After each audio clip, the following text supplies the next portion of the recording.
Excuse me, why am I just now finding out about this game?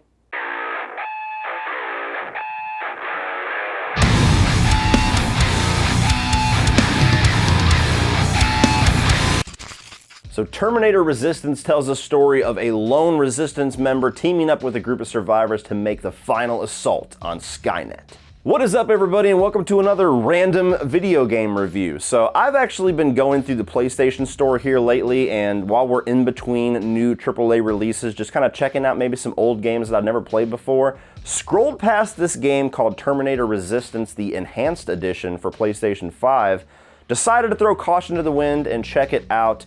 And I'm here to tell you, this game's actually pretty good. Movie franchises going into the video game world is a long gestating history of suck. Very rarely licensed games have any quality to them whatsoever. You have the rare exception out there, and you have very, very rare memories of something you actually enjoy.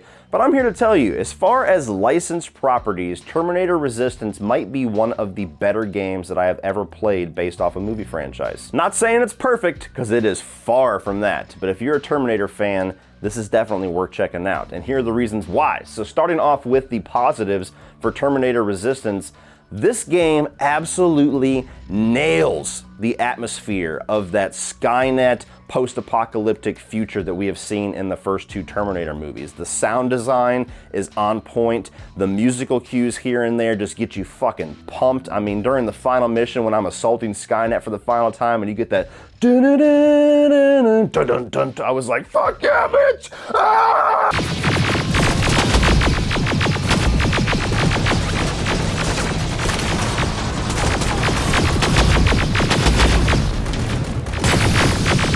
The looks of the weapons, the looks of the actual enemies, from the T-800 to the hunter killers to even some of the newer things that we haven't seen, like the little spider bots and everything. This game, if you are a Terminator fan, is just absolutely a love letter to that fandom that you are so close to. In the first 5 minutes of this game, I was just getting goosebumps, like, holy shit, I am actually in the future. John Connor is here somewhere, I can tell. And backing all of that immersion up, they actually have a pretty good story here. It's not going to win any awards, it's not going to be one of the most captivating things you've ever played, but for a post-apocalyptic first-person shooter, it's a very simple setup of, okay, we need you to go off and do these objectives against Skynet, but the overall picture of the story, especially as it starts wrapping up in the final chapter of this game, really turns out to be a very interesting prequel to the first two games. Not in a way where it feels cheesy. It almost feels like Terminator's got that weird thing where it all loops back around, so it's like a sequel and a prequel at the same time, but little tiny details, little tiny Easter eggs, and even direct lines of dialogue that's straight out of the movies genuinely feels like the people that wrote this story are fanatics of the first two movies, and they put all these tiny little building blocks in place so that by the time you close out the story of this game, it feels like a seamless intro to the first two Terminator films. And as a fan of the movies, I don't know if you could ask for much more beyond that in a story. I also really appreciated the slow build-up of the power of your weapons. You start off with a pistol, you move up to the Uzi 9mm, and then you get the shotgun, and then eventually you unlock the plasma guns once you start taking out T-800s. Then there's the next generation of plasma guns that takes it from a red firing projectile to a purple projectile that's like twice as powerful. You really do feel like throughout this game that as the difficulty spikes, so does the amount of badass that you are able to convey through your character. And every single time you get a new weapon, you want to test it out, you want to upgrade it, you want to use it on certain enemies to see how it works. And in first-person shooters, I think that's a pretty integral piece to the puzzle that they actually get pretty damn right. In my final positive, being a Terminator fan, I appreciated the variety in the enemies here, the variety in all the different Terminators, all the different Skynet creations out there, and I love the fact that the classic T-800s are a formidable foe here. You're not just mowing them down like an arcade shooter. You literally have to hide from these things, and if you don't have a powerful enough gun, you have no chance whatsoever going up against it. There's a certain amount of your weapons that even if you shoot at it, it literally says weapon ineffective. You ain't doing shit, bitch.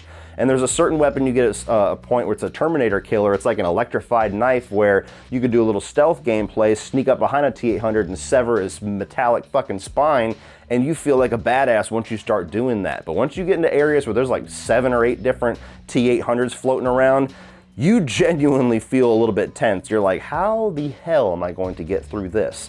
And the fact that we go back to how formidable that T-800 was in that first movie, to where it takes an army to take one of these things out, that is an important detail that I'm glad they did not skip.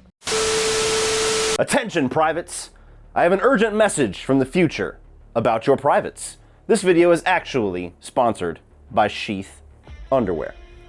Now, if you stand any chance whatsoever of eradicating the T-800 menace, the Skynet menace in the future, it's time to completely forget and abandon the archaic Neanderthal design of original boxer briefs. Yes, the Skynet menace might be armed with plasma rifles, but you can be armed with Sheath Underwear. Now, gentlemen, you know just as well as I do that there is nothing in this world worse than being stuck down in a foxhole in the middle of the night trying to evade hunter-killers while all your junk is just shoved up into one little crevice like, yeah, get to know each other, bitch. But have no fear, because the futuristic design of Sheath Underwear is here to eradicate that horrible intermingling problem that all of us guys deal with, whether we're on the battlefield or off the battlefield. Sheath Underwear comes complete with 3 magnificent compartments, one of which specifically for your plasma rifle.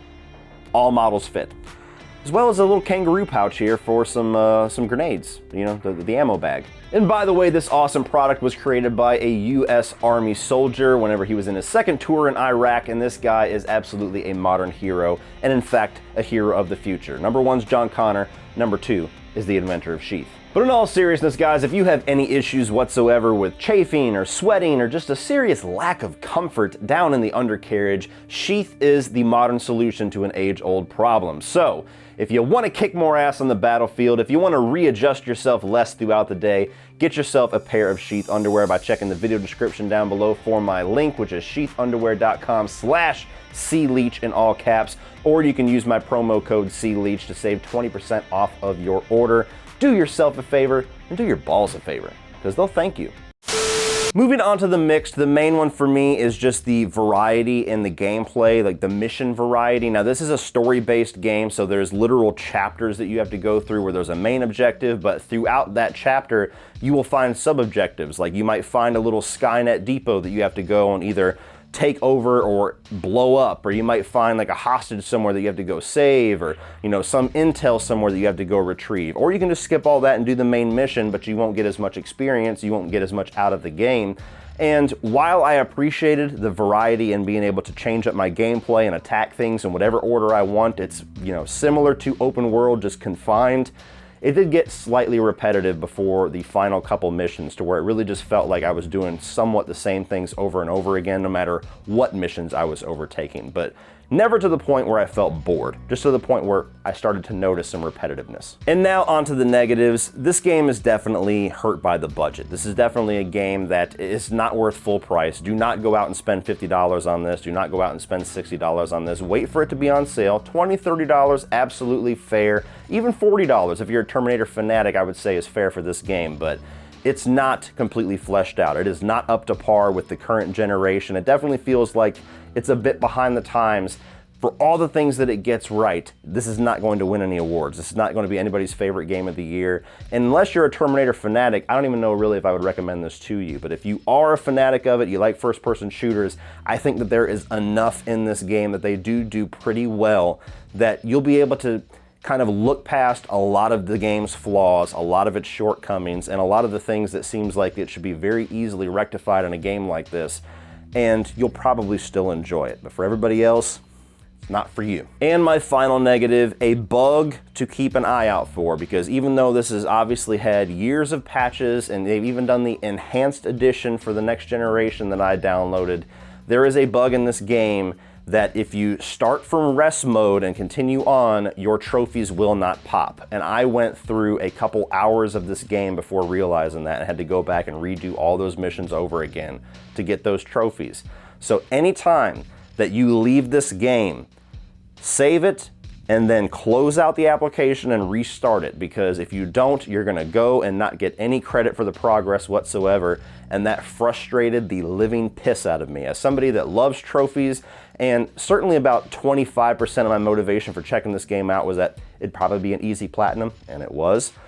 I got frustrated as fuck when I got to the end of the story and realized that about 5 or 6 of my main story missions, about 2.5 hours of gameplay, I'm gonna have to go back and redo because the game decided not to give me credit for it. Fuck that. Fuck you, asshole. But overall, guys, I actually really enjoyed this game. Again, do not spend a ton of money on this. I am not telling you that this is one of the greatest games out there. I'm not telling you it's an absolute must-buy. I'm telling you that as a Terminator fanatic, this game is the best Terminator game that I have ever played. For better or worse, not a very high bar, it's the best Terminator game that I've ever played. So if you have some spare money, if you love Terminator, if you're in the mood for a good casual first-person shooter taking on Skynet, this is the game for you. If you're not any of those things, steer clear because this is certainly not a AAA game. So Terminator fanatics, unite and check out this awesome first-person love letter to the franchise. Terminator Resistance absolutely deserves your love because it gets more right than it does not. But definitely not the best thing out there in the world, so just have modest expectations and enjoy taking out Skynet. So what do you guys think of Terminator Resistance? Have you even heard of this game before I told you about it? Because I sure as shit never knew it existed until a couple of days ago. Let me know your thoughts down below. Did you think that it was actually really good for Terminator fans? Do you think it's a piece of shit and you have no idea what the hell I'm praising here? Let me know your thoughts and we will talk about it. Please like and share this video. Hit that subscribe button so you can check out all my future reviews coming out soon, as well as top 10s, rankings, live streams, all of that good stuff. And as always, remember, opinions are like assholes, but that doesn't mean you have to be.